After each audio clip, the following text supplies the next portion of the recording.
Hello, and welcome to Enough and Evolving Podcast. I'm your host, Tyona Vallejo, Master Certified Life Coach and Mindfulness Expert, helping you reclaim confidence, break through unhelpful patterns, and manifest the relationships in life you desire. Now let's get started. Hello, welcome back to the podcast. This is number 6, all about understanding emotions. I'm so excited to dive in this week. This is one of my favorite topics. I don't know if I say that every week, but really, I do love this. This is so fun. And one of the things that I hear most often from the women that I work with, and honestly, something that I've experienced in my own life as well, is the difficult emotions are hard to navigate. That most common emotions that I see women struggle with are feelings like overwhelm, anxiety, self-doubt, disappointment, loneliness, guilt, grief, shame, and uncertainty. And in day-to-day life, these emotions often look like such things as resentment towards our spouse or our parent, or feelings of overwhelmed by responsibilities of raising kids, managing the household, trying to stay productive at work, or waking up in the morning already feeling anxious about the day ahead. Almost like a sense of dread is looming and heavy on your heart. I also hear women talk about feeling disappointed in themselves.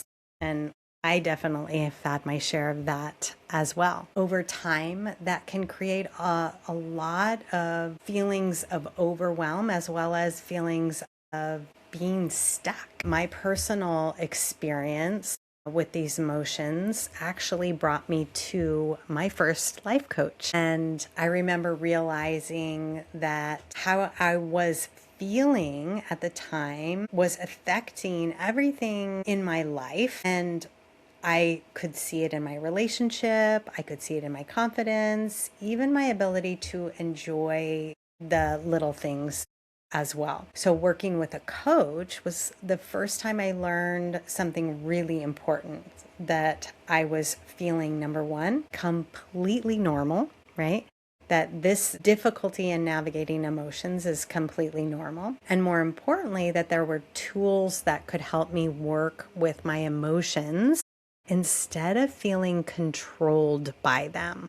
I remember really feeling like I was a victim to my emotions. And one of the biggest shifts that I learned was that emotions themselves are not the problem. The real issue is how we relate to the emotions, how we respond to them. And before I learned emotional intelligence, I really believed that, like I said, I was a victim of these emotions. I thought that this was something that was happening to me, like I had absolutely no autonomy over them. And I think a lot of women can relate that they grow up believing something very similar.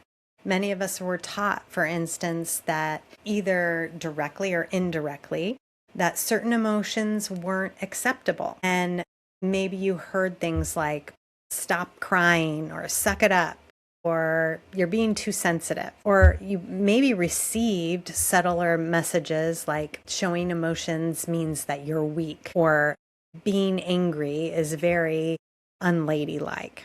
So again, the conditioning many of us received growing up can deeply affect how we feel about our emotions and how we're responding when they show up. You might feel like your emotions are controlling you, or like you simply don't have the time or space to deal with them. And if that sounds familiar, you're not alone. Many of the women who come to me for coaching feel the exact same way. The truth is, most of us were never taught emotional intelligence. So it makes a lot of sense that this can feel overwhelming. This can feel like an area that we definitely struggle with. So let's look at what emotions actually are. Over time, I've come to understand that emotions are not signs that something is wrong with you. That's for sure. They're simply signals that tell us something about what our brain and our body are experiencing. One definition I really love is that emotions are energy in motion. And while many of us move through life unconscious to our emotions, becoming aware of them is the first step to learning how to navigate them in a healthy way. One of the frameworks that I learned in my coach training was the cognitive theory of emotion, which suggests that our emotions are largely influenced by our thoughts, specifically how we interpret and evaluate events.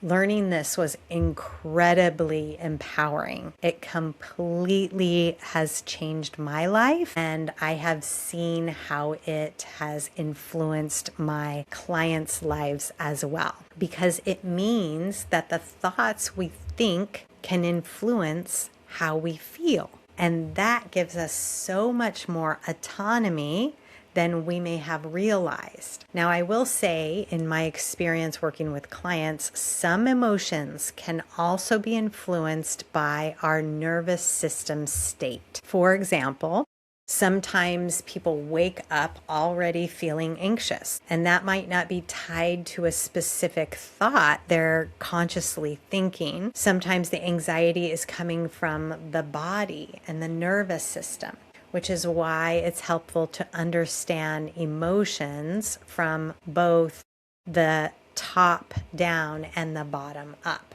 multiple perspectives. Okay, so let's look at how we can work with emotions. So, how do we actually manage our emotions? There are a few different ways we can do this. One, we can change our circumstances, right? We don't feel great about where we live. We don't feel good about our job. We don't feel good about, what the clothes we're wearing. We can change, right? That's the beauty of being human, is that we have free will to decide what we want to do with our lives. The second is we can shift the thoughts that we're thinking. So let's say you're having challenges in your marriage, in your relationship. If you don't want to change that circumstance, if you want to stay in the marriage or the relationship, you want to work on it, then it would be really beneficial for you to start to recognize the thoughts that you're holding and how they are affecting your feelings. Now, the third thing is we can change our physiology, meaning the state of our body, how we're feeling inside. And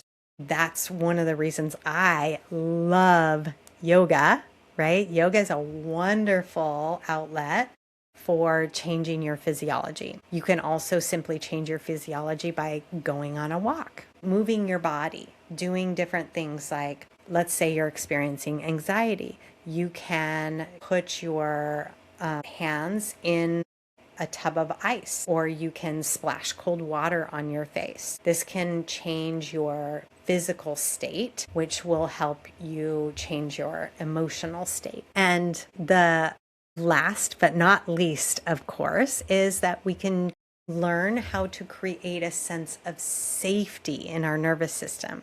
And honestly, I believe that is truly where we should always start, is by creating a sense of safety in our nervous system. Okay. Now, another important thing to understand is that emotions need an outlet. They need to move up and out. And if they don't, they get stuck down and in. And that's when they start to show up as anxiety, irritability, shutdown, or overwhelm. They show up as symptoms, right? So learning how to process our emotions is incredibly important.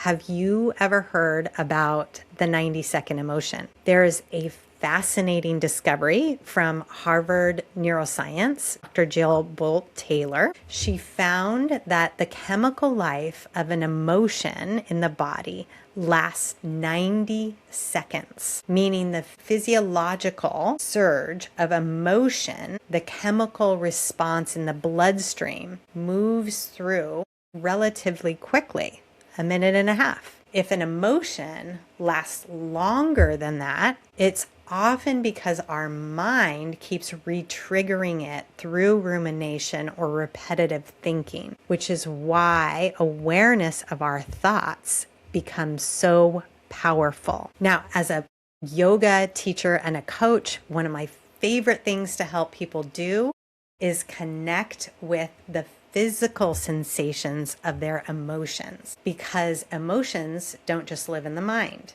they also show up in the body. For example, overwhelm might feel like a heaviness in the chest. Sadness might feel like a lump in the throat. Shame might feel like a hot pit in the stomach. On the other end of the emotional spectrum, love might feel like warmth in the heart. Relaxation might feel like a lightness in the body. Excitement might feel like buzzing energy in the chest or the torso. Often when emotions arise, the mind wants to immediately create a story about them. But there is also this felt sense happening in the body. And learning to connect with that felt sense can be incredibly empowering. Now, here's why feeling matters. When we learn to feel emotion in our body, we stop needing to avoid them or buffer them away. Now, buffering may look like you, instead of feeling an emotion, you using another activity to not feel that emotion. So it could be like scrolling on your social, or it could be like turning on Netflix and going unconscious, or it could be over drinking or overeating. So instead of feeling the emotional discomfort, you insert the activity that gives you the dopamine that you're actually wanting to feel instead. But that obviously can lead to some issues, right? Once that gets out of balance. Now, the benefit to feeling our emotions is, instead of shutting down when you're overwhelmed, you can feel the sensation of overwhelm, regulate your nervous system, and then take the next step forward.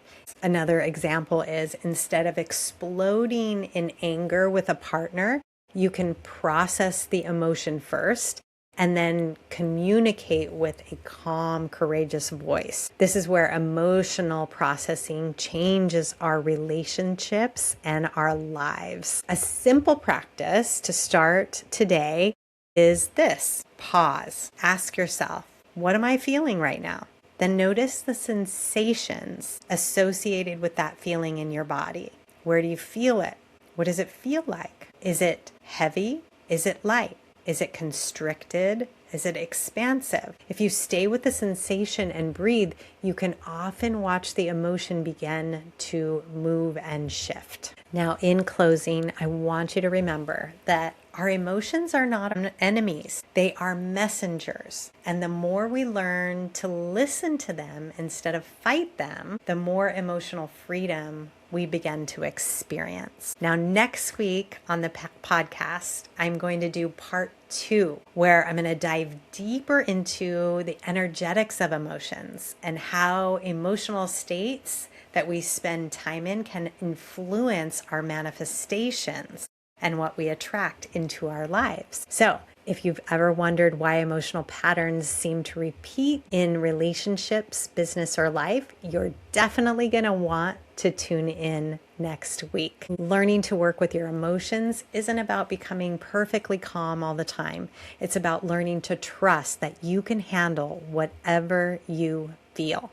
Now, thanks again for tuning in this week. Hey friends, if you loved what you heard this week, then please give it a 5-star review and be sure to share it out with a friend. Also, if you're not on my email community, Let's get connected. That's where you'll get weekly value in your inbox from me, as well as an update of scheduled events and the latest workshops coming out. I have a workshop actually this month on self-doubt to self-trust. So make sure you join and you'll get the information in your inbox. Have a great week.